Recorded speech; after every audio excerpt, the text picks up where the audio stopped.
In today's video, I will walk you through how to show payments on an invoice in QuickBooks Online. To get started, simply tap the link in the description to create your free account. Once you're logged into your account, select Sales from the left-hand navigation bar. From the Sales section, go to the Invoices tab. The Invoices tab will display your invoice list. Find the invoice you want to review.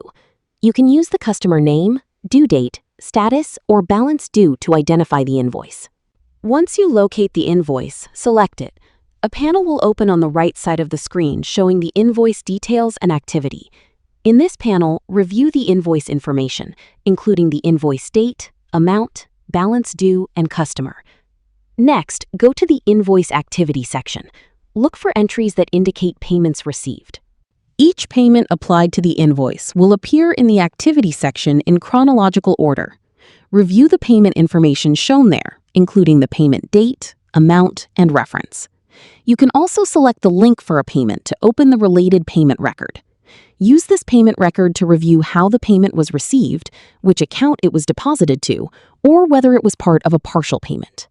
If the invoice shows a balance due, check the payment activity to determine whether no payment has been applied or whether the payment was only partial.